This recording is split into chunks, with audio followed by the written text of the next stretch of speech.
기업 담당자 얘기를 들으면 뭐가 문제냐면은 이 가격 자체보다는 품질이 문제라고 합니다. 이 산업화를 하려면은 맛있고 맛없고가 중요한 게 아니고 일정하게 들어오는 게 중요하거든요. 밀을 생산해도 식품기업이 안 받아주는 이유 중에 하나도 이것도 역시 마찬가지로 품질 문제를 얘기합니다. 좋은 건 나쁜 게 문제가 아니고 이 농가마다 이 차이가 큰 거예요. 그러면 무조건 대규모 농장이 돼야 되겠군요. 세상의 모든 지식 언더스탠딩. 그리고요. 그리고 그 지금 농촌이 어려워지는 건 이제 농촌에서 생산되는 어떤 상품의 부가가치가 그리 높지 않고 투입 대비 부가가치가 별로 안 되니까 이제 소득도 뭐 넉넉지 않고 이건데 좀 이걸 좀 높여보는 특히 우리나라에 어차피 인구가 정해져 있다면 뭐 좀 수출을 좀 해보는 그런 방식만 뭔가 또 되면 그러면 또 살아날 수 있지 않겠습니까? 농촌도? 근데 그 진짜 어려운 얘기인데 농수산물을 수출한다는 게 진짜 어려운 거 아닙니까? 그거는 포기해야 되겠죠? 그냥 어떻게 가격 경쟁력도 없고 수출하기도 물리적으로도 어렵고 그렇기도 하고 뭐 그렇잖아요. 우리 국민들이 국내 농산물만 너무 비관적으로 얘기했나? 먹다가 그러니까 익숙해져 있는데 해외 여행 몇 번 가보면 야 왜 이렇게 싸고 아니 맛있어? 이게 뭐 이 가성비는 이게 뭔데? 네. 그렇게 되는 바람에 그러니까. 우리가 참 그동안 그랬었구나라는 걸 또 알게 되고 이런 악순환인데 어떻게 보십니까? 차라리 그냥 이건 포기해야 됩니다라고 하면 오히려 포기하고 다른 데 집중하면 되니까 깔끔합니다. 그냥 편안하게 말씀 주시면 되겠습니다. 어떻게 보세요? 사실 농산물을 수출하는 게 힘들긴 하죠. 힘들긴 한데 사실 우리나라 또 그 수입이 한 500억 달러 좀 넘어가고 수출은 뭐 100억 달러 농수산물이 조금 넘어가는 수준이거든요. 일방적으로 아시다시피 우리나라 농가 규모가 소규모다 보니까 원료 생산물 자체가 비쌀 수밖에 없는 조건이고 수출해야 되면 가격 경쟁이 밀릴 수밖에 없죠. 이런 불리한 조건을 가지고 있는 건 사실이고요. 하지만 저는 이제 좀 다르게 보는 게 위원장님은 좀 다른 생각 가지고 있을 거 생각하지만은 우리나라가 농산물 원물 자체로 수출하는 거는 뭐 노력은 하고 있지만 사실 크게 늘어나기는 어렵다고 생각하고 있거든요. 지금도 뭐 충분히 하고는 있습니다만은 그렇지만 농업 기술을 기반으로 해가지고 그 하는 거는 반드시 좀 해야 된다는 생각을 하고 있습니다. 예를 들면요? 예를 들면 뭐 스마트 팜을 중심으로 하는 그 스마트 팜과 채소라든가 이런 그 관련 기술들이 있잖아요. 이런 관련 산업은 굉장히 이제 클 수가 있거든요. 이건 좀 무한히 커질 수가 있고 그 외 또 근본적으로는 또 우리 힘들긴 하지만은 쌀 수출도 반드시 좀 해야 되는 문제라고 생각도 하고요. 네, 그것도 쉽지 않을 것 같은데. 근데 충분히 가능하다고 생각하는 게 이제 이게 많이 좀 가격이 많이 비싸지고 있고요. 그리고 또 우리나라 쌀 수출 물량이 크지 않기 때문에 미국 시장이라든가 하는 어떤 프리미엄 쌀 시장들이 있거든요. 이건 이미도 지금 현재도 작년에 한 10,000톤 정도로 수출량이 많이 늘어났거든요. 거의 10배 정도로 늘어났습니다. 전년도에 비해 가지고요. 그런 것처럼 이 상황에 따라 가지고 늘어날 수 있는 여지는 굉장히 많고, 네. 그리고 또 이제 우리나라 중에 또 많이 늘어난 것 중에 하나가 요즘 라면 수출 잘 되고 있잖아요. 그것 때문에 요즘 주식시장도 들썩들썩합니다. 라면 수출 잘 되고 있고, 농심 삼양. 네, 김밥 같은 것도 있고 한류하고 해가지고 우리나라 식문화가 굉장히 좋아지니까 이런 것들에 대해 수출도 많이 늘어나고 있고, 그래서 지금은 초창기긴 한데 우리가 보는 것보다는 이게 굉장히 블루오션일 수 있다고 생각을 합니다. 어떻게 대응하느냐에 따라 가지고 많이 달라질 거라고 생각하고 있고요. 근데 라면 수출하고 우리나라 농촌하고는 관계 없잖아요. 그러니까 그렇지 제품화를 해서 수출하자는 말씀이신 것 같아요. 그러니까 그렇더라도 농심 공장에서 라면 만들어서 수출하지 그 공장이 서울에 아니라 외곽에 있을 뿐이지. 몇 가지 그 관점에서 보게 되는데 예를 들면 이제 식품 수출을 우리가 농식품 수출 해야 되는 이유 중에 하나가 우리나라 농산물에 대한 어떤 그 뭡니까 판매처를 확대하는 그렇습니다. 맞습니다. 산화를 보는 게 있고요. 이제 그런 관점에서 이제 주로 농업 분야 농민의 관점에서 바라보는 식품 산업인 거죠. 근데 이걸 또 식품 산업 관점에서 바라보면은 어쨌든 우리가 굉장히 많은 수입을 하잖아요. 엄청난 양을 수입을 하고 있잖아요. 그러면 그걸 다시 가공해서 수출하거나 아니면 중개해서 수출하는 경우 이게 사실 네덜란드의 그 산업 모델이거든요. 네덜란드는 농업 GDP는 우리나라보다 작지만은 수출량은 1,000억 달러를 넘어가잖아요. 우리나라는 뭐 100억 달러 정도 수준밖에 안 되고. 네덜란드 파프리카는 한 4배 비싸다는 거 아닙니까 우리보다. 그리고 또 하나의 그거는 생각해 볼 거는 이 채널은 똑같잖아요. 우리가 만약에 이쪽으로 이걸 라면을 수출할 수 있으면 같은 공급망을 가지고 다른 농산물을 가공한 것도 수출할 수가 있는 거죠. 있죠. 그러니까 우리가 그 가공무역에는 굉장히 익숙한데요. 네. 석유, 철광석 이런 거 뭐 수입해다가 우리가 조업 만들어서 심지어 중동에 휘발유도 수출하잖아요, 우리나라가.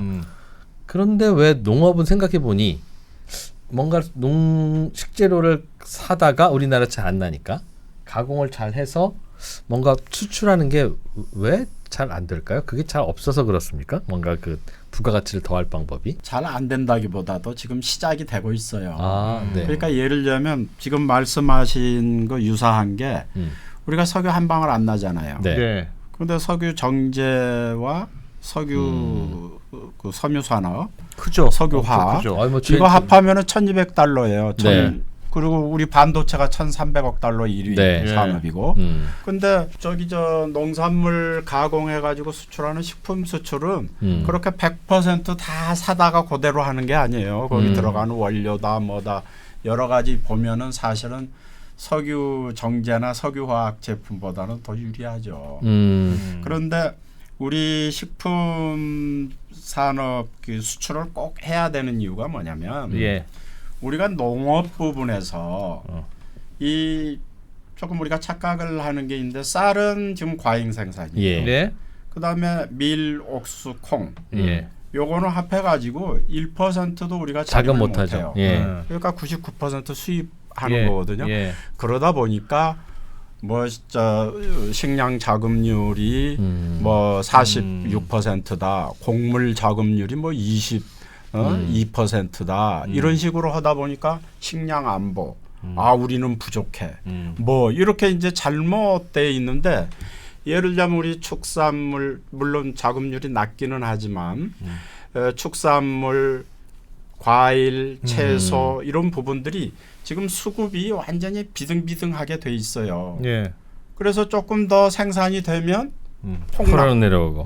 그렇죠. 조금 모자르면 가격이 올라가고. 그렇죠. 이런 상황이 돼가지고 어떻게 보면 소득 관점에서 보면 우리 농가에서 농업 소득으로 견딜 수 있는 룸이 굉장히 작은 거예요. 시장이 한정돼 있으니까 그런 문제가 있거든요. 그렇죠. 더 열심히 해서 잘 지어봐야. 그럼 가격이 폭락해 버리는. 그래서 특히 나는 이제 걱정되는 게 그거예요. 우리 지금 청년 농업인 3만 명 육성하겠다 그러잖아요. 청년 농업인들이 나와서 하는 게 뭐냐면 다 스마트팜이에요. 거의 전부가. 그러면 그 사람들 스마트팜 하는 게 뭐야? 토마토, 파프리카, 오이, 뭐 딸기 이런 종류의 이거는 벌써 우리가 다 목에 차 있다고요. 어떻게 해야 돼요? 수출해야지. 해줘야 돼요.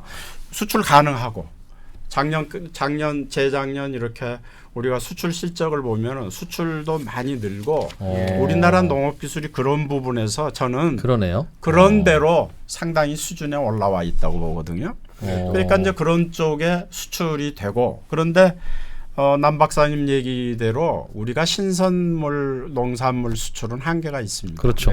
수입도 잘 안 되고 시장 크기도 그렇고 그러니까 가공을 해야 돼요. 그러니까 식품 산업이 발전이 되면 우리 생산된 농수산물을 흡수해 주는 역할을 하게 되는 거죠. 그러니까 그거를 예를 들자면 우리가 옥수수, 밀, 콩 뭐 전부 거의 수입을 하지만 그보다 더한 석유화학도 우리가 세계 4위, 5위 그러잖아요. 우리 경쟁력이. 그런데 식품 이걸 보면은 우리가 발효 음식이라든가 그다음에 어떤 그 다양성과 그 맛을 이렇게 차별화한다 그럴까? 그런 게 저는 세계에서 제일 강하다고 생각해요. 위원장님 말씀은 예를 들면 고추를 팔 생각하지 말고 고추장 만들어서 맞습니다. 글로벌한 고추장을 만들어서 열심히 팔자. 뭐 그런 거네요. 그렇죠. 자식들 그 청국장에 중독되면 새끼들 아주 그냥 고추장. 아주. 그래서 우리가 사실은 충분히 가능한 게 뭐냐면 네덜란드가 1,300억 달러거든요.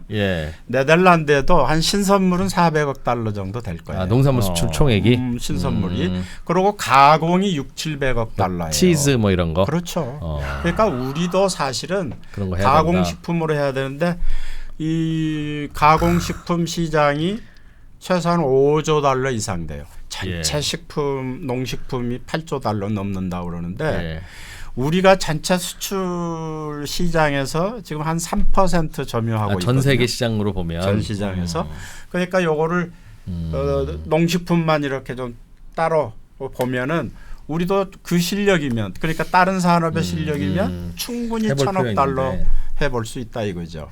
위원장 질문이 있습니다. 그 요즘 K푸드 막 이래가지고 해외에서 뭐 하여튼 국산 음식이 잘 팔린다는 거예요. 그런 이런저런 뭐 상품들이 잘 팔리는데 예를 들면 라면도 그렇고 뭐도 그렇고 해외에서 수출하는 그 공산 식품들이 다 그 업체들이 전부 다 그 원재료 다 수입해서 쓰지 않습니까? 그걸 어떻게 국산으로 하면 그렇지. 이거 단가가 안 맞는다. 그러니까 지금 말씀하신 구도가 되려면 식품 기업들이 고추장을 잘 팔아요. 그것도 돼야 되지만 그 사람들이 국내에 있는 고추를 국산 고추를 써줘야 그게 말이 되는 건데. 그래야 이제 농업 기반이 생기는 농업 거지. 기반도 생기고 이게 수출도 되고 하는 건데 그게 일단 비싼데 그게 과연 될까? 현재까지는 잘 안 되지 않습니까? 2% 옆에 있다 보니까 그냥 아주 2%처럼 아주 그냥 꼭 좀 얘기 좀 희망적인 얘기 좀 하려고 하면 꼭 그렇게 해가지고 아니 다 몰라서 좀 그 얘기 안 하는 게 아닙니다 지금. 아니 근데 이 시장이요. 저보다 더 잘 아시겠지만 아까 우리 남 박사님 이제 쌀 우리가 10,000톤 수출했다 그러잖아요. 네. 실제예요. 미국 같은 나라를 가면 슈퍼마켓에 가면 쌀을 킬로그램당 예를 들자면 어딘 상품이 2,000원짜리도 있고 뭐 2만 원짜리도 있고 10,000원짜리도 있고 이 차이가 많아요. 쌀의 경우도 보니까 제가 대충 보면은 한 5-6배 차이가 납니다. 그게 실제 팔리고 있어요. 그러니까 우리가 일반적으로 대한민국 쌀 그거 뭐 팔리겠어? 지금 비싼데? 이제 우리가 요즘 약간 우리 값은 떨어지고 국제가는 높아지고 그래서 한 1,000배 돼요. 옛날에 5-6배 됐는데 1,000배 되면은 충분히 수출할 수 있는 가능성이 있는 거예요. 틈새 시장에. 여전히 우리가 세납에 비싸긴 하지만. 맞습니다. 뿐만 아니라 가공식품도 다 마찬가지예요. 가공식품도 이 가격 차별화가 여러 가지 있고 타겟이 다르고 또 그 상품의 품질이 다르기 때문에 저는 그래서 우리 라면 가령 그 무슨 초코파이 뭐 이렇게 커피 믹스 이런 게 그런 대로 이 증가 속도가 굉장히 빠를 뿐만 아니라 세계적으로 K푸드 열풍을 타고 잘 나가고 있어요. 저는 2-3년 내에 지금 120억 달러인데 200억 달러 넘어가리라고 봅니다. 200억 달러가 넘어가면 농심 수산식품 수출이 우리 그 수출 산업별로 보면은 지금 8위가 디스플레이인데 210억 달러예요. 그러면 200억 달러면 8, 9위 산업이 되는 거예요. 우리 농식품 산업이. 우리나라에 인식이 잘 안 돼 있어서 그런 것 같아요. 그러면 안 대표 질문했듯이 그러면 농촌 사는데 좀 도움이 됩니까? 그럼요. 그러니까 원료가 지금은 해외 의존율이 한 70% 된다고 그래요. 우리 가공식품이 저희가. 그러면 거기서 조금씩 그 우리 국내 저희가 경쟁력을 갖춰야죠. 저는 이렇게 생각해 볼 수 있다고 봐요. 뭐냐면은 젊은이들이 있는데 새만금에 넓은 땅을 주시면 우리가 경영하게 하면은 대규모로 해가지고 지금 밀을 킬로그램당 예를 들자면 우리나라에서 국내 생산해서 파는 거는 1,700원 정도 된다는 거예요. 그런데 지금 수입은 한 400원 정도로 수입을 하고 있어요. 그런데 자기네는 320원이나 330원대로 공급을 할 수 있겠다 이거예요. 그러면 저는 그런 생각을 해보는 거예요.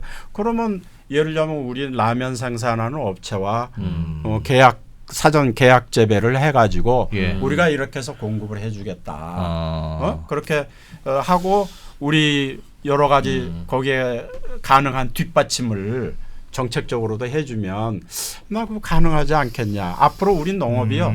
사실은 그런 식으로 다 주문 생산 형태로 가야 됩니다. 산업화되면 가격도 내릴 수 있다는 뜻이네요. 그렇죠.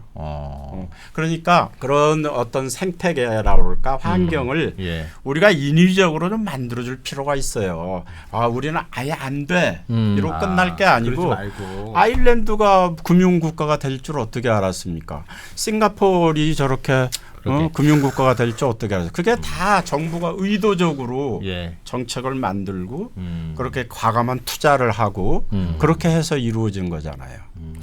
그래서 저도 농식품 원료가 우리나라가 특별히 더 비쌀 이유는 없을 것 같아요. 만약에 우리나라가 기후에 맞는 작물이라면 똑같은 농기구로 똑같은 땅에서 똑같은 농부가 미국 농부보다 우리나라 농부가 뭐 인건비가 2배 비싸서 골치 아프지 않잖아요. 대형 결국은 농부가 없어서 대규모 대형화가 되어야 되는데 이제 그거에 되면 이제 원가 경쟁력이 생기는 거고 그게 안 되면 안 되는 걸 텐데 다른 걸 좀 보셔야 되는데 식품기업이 왜 우리나라 식품원료를 농산물을 많이 못 쓰냐 하면은 가격적인 문제는 사실 그렇게 크진 않는 것 같아요. 그래요? 근데 공급망 전체에서 봐가지고 운송 비용 적게 드니까 그것도 그렇고 이제 수입 식품하고 이 수입 농산물을 이게 섞어서 쓰게 될 거잖아요. 네. 기업은 여러 가지 고려를 하게 되니까요. 전체에서 가격을 낮추는 거지 농산물 전체가 이제 중요하진 않거든요. 기업 담당자 얘기를 들으면 뭐가 문제냐면은 이 가격 자체보다는 품질이 문제라고 합니다. 이 산업화를 하려면은 맛있고 맛없고가 중요한 게 아니고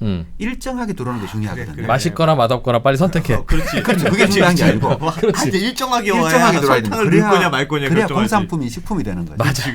제일 첫 번째 할 때 지방 소멸 얘기할 때 위원장님께서 그래서 농가 단위로 조합을 만들어서 경영 단위를 규모화하자 이런 이것도 항상 제가 주장하는 건데요. 이렇게 되면은 뭐가 좋아지냐면은 품질이 균일하게 만들어낼 수가 있거든요. 어느 정도 그 품질이 표준화만 되면은 사실 식품은 기업은 충분히 갖다 쓸 수 있는 거죠. 근데 왜 들쑥날쑥해요? 이게 농가가 전부 다 소규모니까. 작으니까 작고 농사를 각각 짓잖아요. 집집마다 알아서 초코파이를 하나씩 만들고 그걸 그냥 모아다가 파니까 어느 집의 딸기는 맛있고 어느 집 딸기는 좀 덜 달고 하는 거군요. 이 공장에서는 쓸 수가 없는 거죠. 식품 공장에서는. 이게 이제 우리나라 농산물이 식품 들어가지 못한 가장 큰 이유고요. 우리나라 밀을 생산해도 식품기업이 안 받아주는 이유 중에 하나도 이것도 역시 마찬가지로 품질 문제를 얘기합니다. 좋은 건 나쁜 게 문제가 아니고 이 농가마다 이 차이가 큰 거예요. 그러면 무조건 대규모 농장이 돼야 되겠군요. 무조건. 그래 최소한 작업 단위는 키워야 된다는 거죠. 그러니까 같은 씨 뿌리고 같은 비료 주면서 공동 소유하고 공동 분배를 하더라도 일관되게 하고 누군가 한 사람이 지휘를 해줘야지. 그렇지.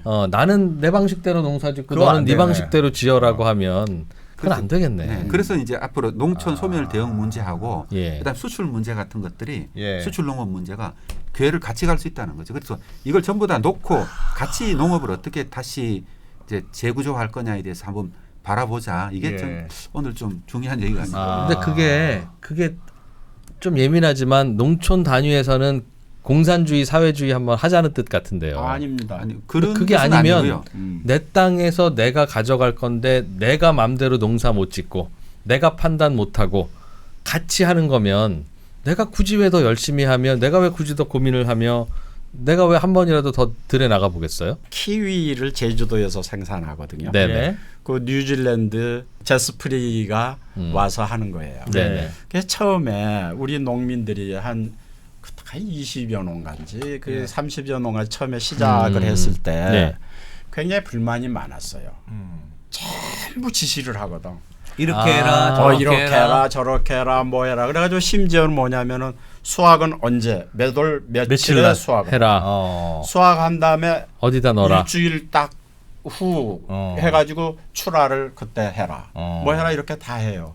그러니까 뭐 이게 뭐야 지금 우리가 한 번도 해보지 않았던 그런 내 땅에서 내 맘대로 그런 거 해가지고 처음에 반발도 하고 반발한 사람 잘렸어요. 그러고 또 안 듣고 좀 지체하고 이랬더니 품질도 낮아지고 뭐 하고 그랬는데 나중에 이걸 쭉 같이 경험을 해보니까 농가에서 볼 때 이게 굉장히 이익인 거예요. 하라는 대로만 하면 돈을 버니까. 하라는 대로 하면은 품질도 높아지고 그러니까 가격도 더 받을 수 있고 생산성도 높아지고 그걸 이제 알게 된 거예요. 몇 년 쭉 하면서. 수확량에 대해서는 자기가 책임지는 거구나. 그렇지. 아니, 그뿐만 모든 경영을 자기 책임이죠. 모든 경영이 자기 책임인데 그러니까 하우투는 따른다. 그렇죠. 사회주의나 이런 거 틀리지. 니네 생산량 얼마 해? 그리고 얼마 하면은 그냥 받아서 주고 뭐 하니까 다른 거잖아요. 완전 다른 거죠. 그래. 그래서 우리 예를 들자면 이 협동 조직이 꼭 필요한 이유가 뭐냐면 가령 예를 들자면 파프리카 수출하는 한 유통회사가 있어요.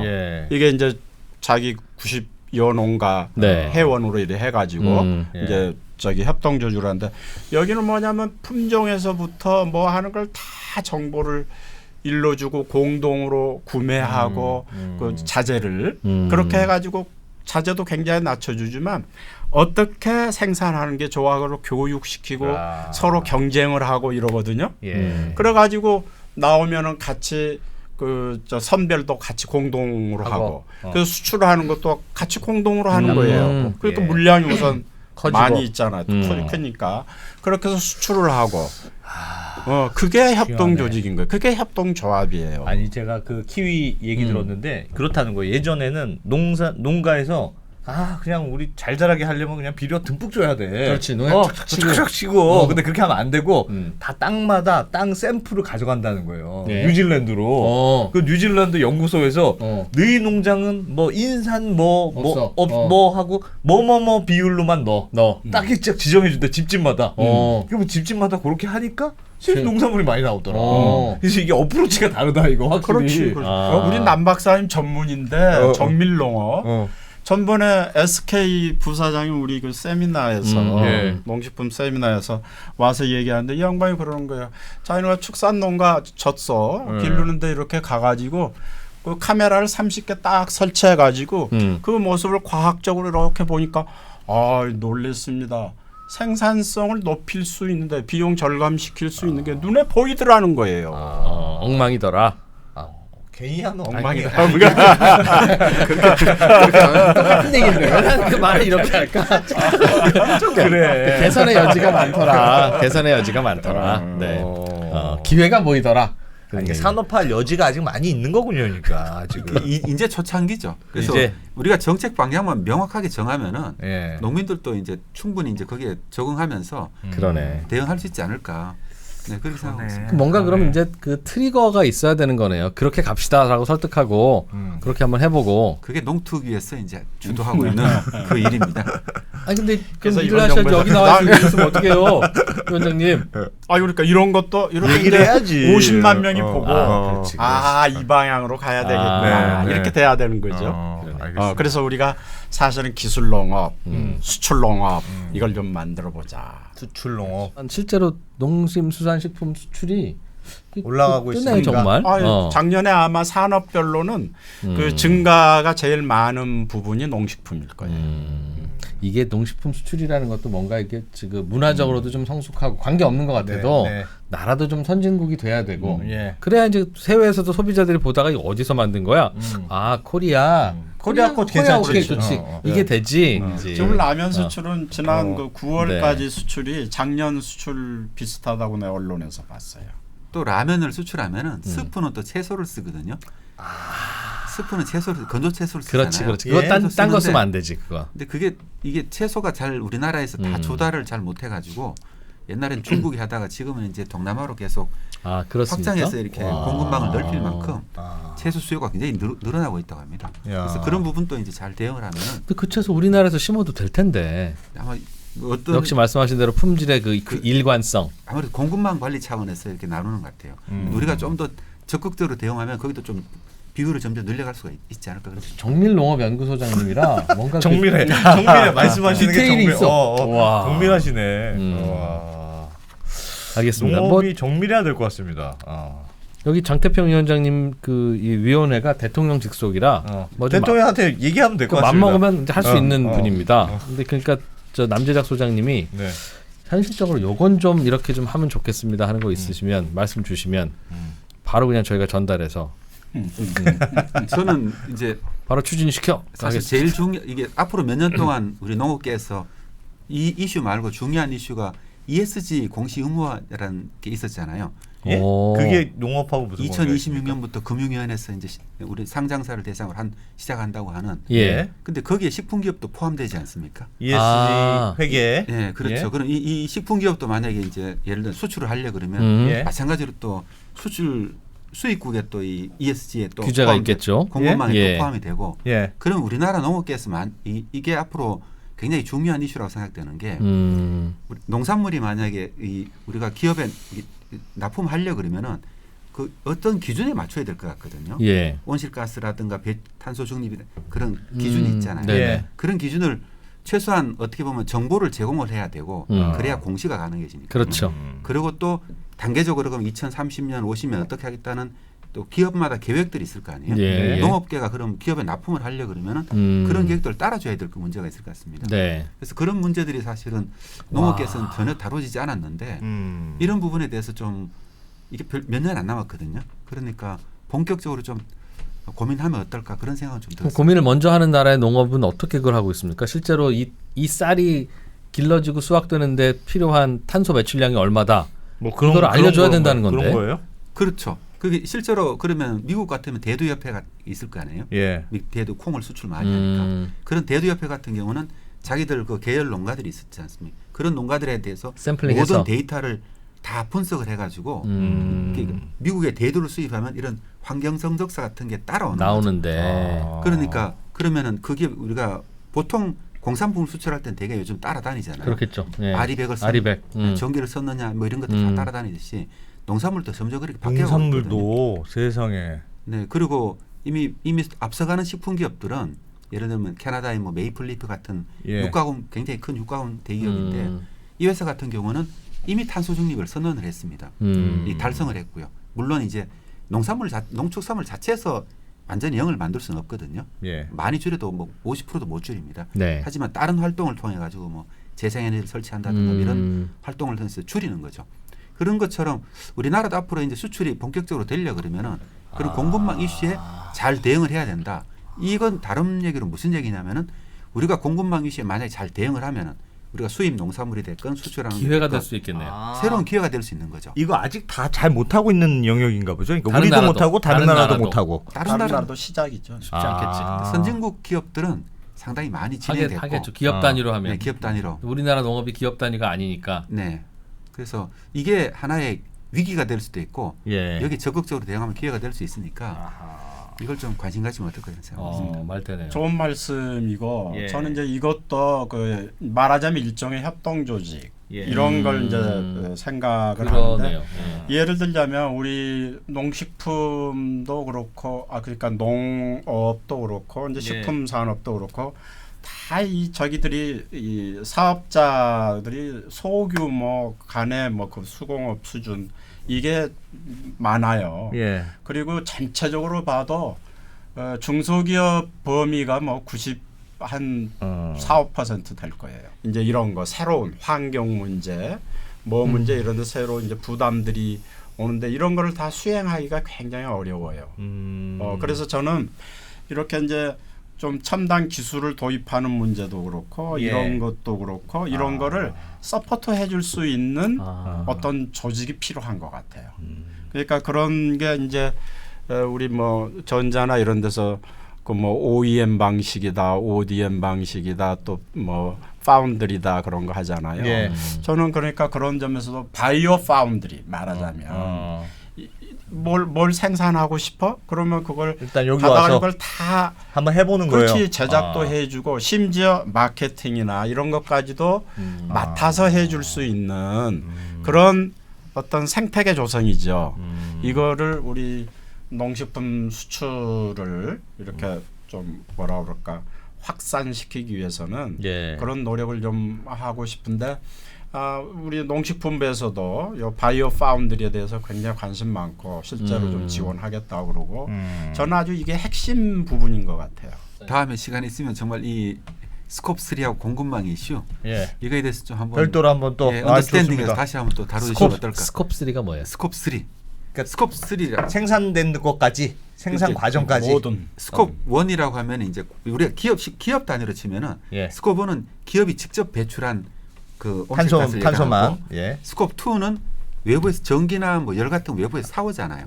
이거에 해당하고 그다음에 요거를 제외해 가지고 원료를 가져오거나 아니면 요게 원료가 나가 가지고 폐기되는 것까지 양쪽 부분을 우리가 스콥 3라고 얘기합니다. 싹 다 해서 네, 그렇죠. 만약에 기업이 탄소 중립을 하자고 했는데 예를 들어서 줄이는 방식을 이걸 스콥 3를 규제를 안 하면은 다 외주화 줘버리고 나면은 그렇죠. 이게 제로가 돼버리잖아요, 기업은요. 근데 이거를 막자고 이제 스콥 3량을 도입하는 거죠. 이게 이제 그 ESG 공시 의무화에 포함되어 있는 내용입니다. 그 스마트폰 하나 만드는 데 있어서 탄소가 얼마나 들어갔는지 그 애플이 삼성전자가 결정하고 계산해서 발표해. 그리고 관리도 하려면 당신들이 해. 이제 그거죠. 그렇죠.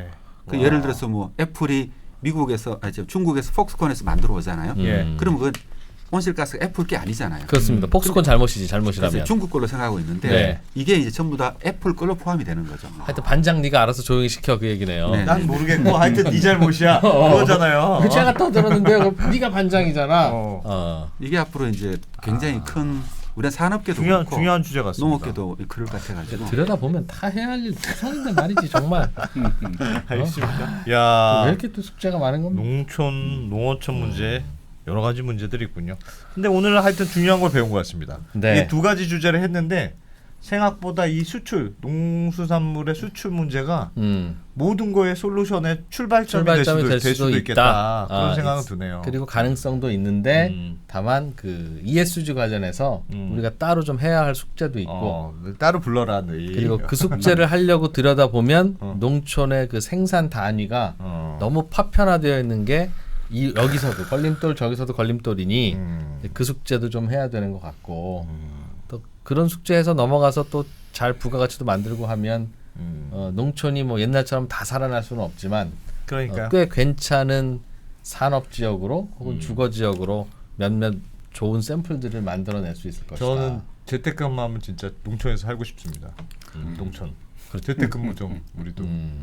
왜 좋아요? 농촌이 제일 좋은 이유.